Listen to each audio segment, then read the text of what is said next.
A very good morning to all of you, and thank you very much We are for running short having of time. invited. You limit your thing for about 7 minutes max, because we are running short of Okay, time. Thank you. fantastic.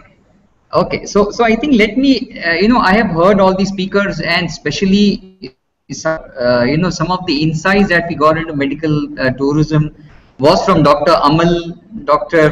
Nihal De Silva, who really gave a good more in-depth understanding on that domain. And from Steve especially, which was the Australian way of handling medical tourism, obviously the Sri Lankan experience, and finally Vijaya was nice enough to give us the Singapore safari for us. Okay, going forward. In fact, I think there is a huge commonality between what the Indian hospital will do in line with all the other hospitals which is there across Asia. It wouldn't be anything different. Okay, clinical outcomes are more or less the same. There is not much of a difference.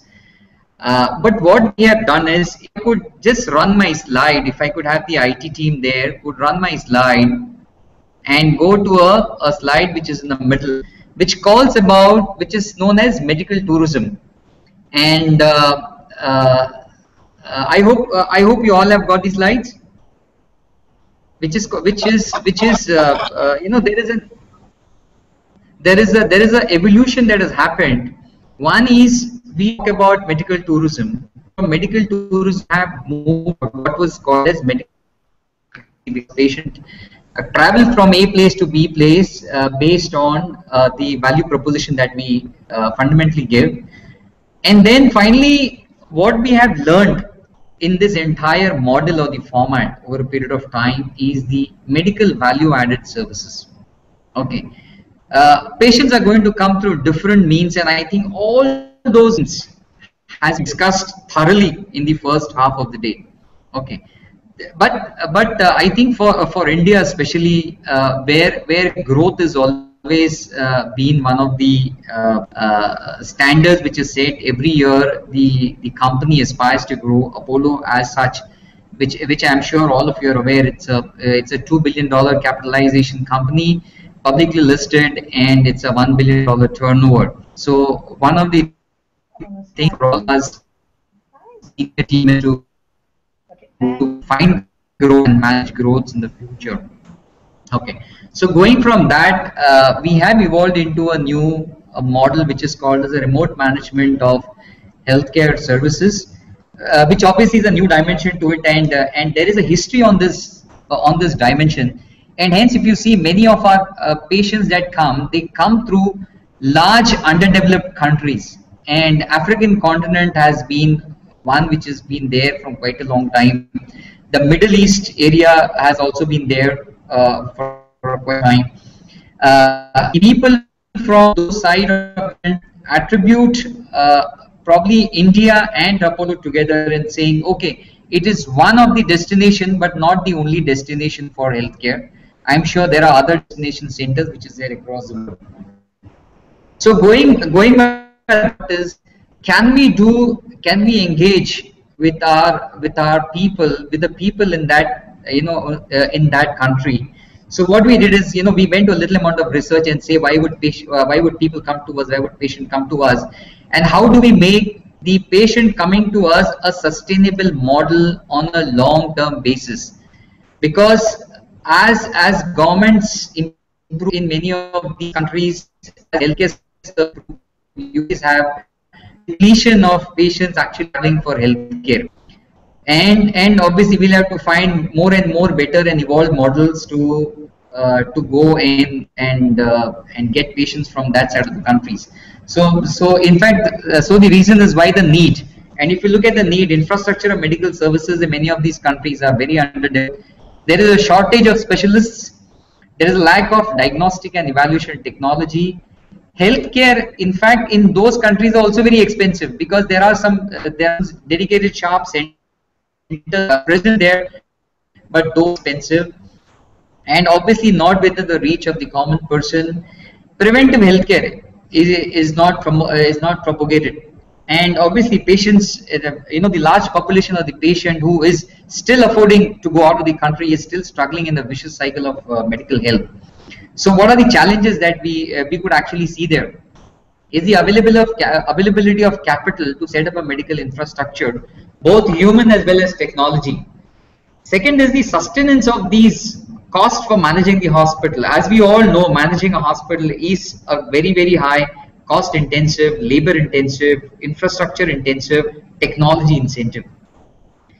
Third is the mechanism of healthcare. In some of these countries, the mechanisms are very poor. Then obviously the availability of specialists and trained manpower, general confidence of the public to go to their respective hospital itself. For example, I could hear Vijaya saying that there's a lot of patients who come to them from Indonesia, but look at it,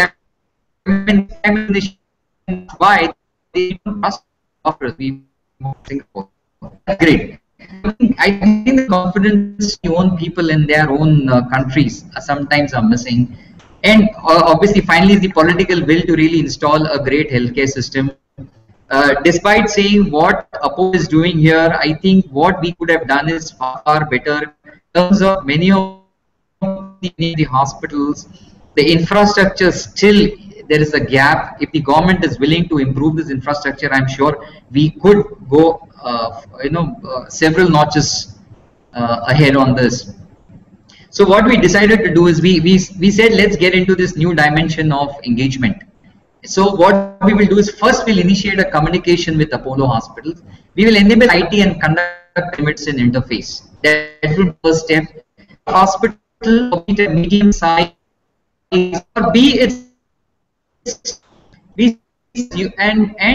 and this would be useful obviously for the patient and also translate this benefit to the medical fraternity.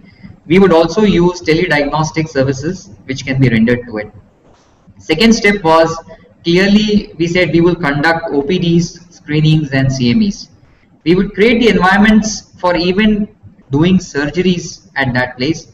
We would also assist in augmenting the clinical team into honing their skills, and finally train and educate clinicians on trends and advances. I think this is the engagement which everybody was saying. Everybody thought that whenever Apollo would come or any of the hospital would come, you are here to take patients. So I think the option is changing now, the approach changing. It's not going to be here. I said, let me help you. We will do whatever is possible here, whatever is possible in our own country, we will do it. So that's what has been the approach. And obviously we have into a larger scheme now engagement. We are talking about trainings of doctors, paramedical and nursing, people in the critical care areas of ICU and OT, because these are, I think, which is the weakest subjects in many of these countries. Patient referral centers have been set up there so that the complicated cases can be managed at Apollo back and not in their own country. Continuity of care, which is extremely important, and this is something which is being done now. And obviously we are creating an opportunity for the consultant to upgrade their knowledge and build practice. We are talking about those consultants who are in their own country and so that they grow their practice over a period of time. And we have had examples of doctors who have got trained in Apollo, has gone back to their own country, started doing surgeries there. Not all, but whichever has been not complicated, whichever has been complicated, it comes back to Apollo. I think that is the I believe is the downstream values which would incur as we move forward. So this remote management of healthcare services is one, I think, which has helped Apollo a great way, and I think this is one platform that we move forward, and rest of the infrastructure remains the same. I think every hospital has great doctors, great specialists, and great people to manage. Okay, but at the end of the day, I think our engagement with where we source our patients from is going to be a critical element into driving medical tourism in our own country. I think, thank you much. I take much. I can only take questions if there are any. Okay. I'm also for your elaborate presentation. Thank you very much. And I think I must make a point here when Dr. Reddy came to Sri Lanka to establish Apollo hospitals, I think it has changed the Sri Lankan landscape of healthcare. And we would like to record gratitude for his coming to Sri Lanka. That's how we can talk about health tourism today. That's why our healthcare landscape has changed, our hospitals have changed, and you have given a healthy competition to the private healthcare industry. Let me record that with a lot of gratitude.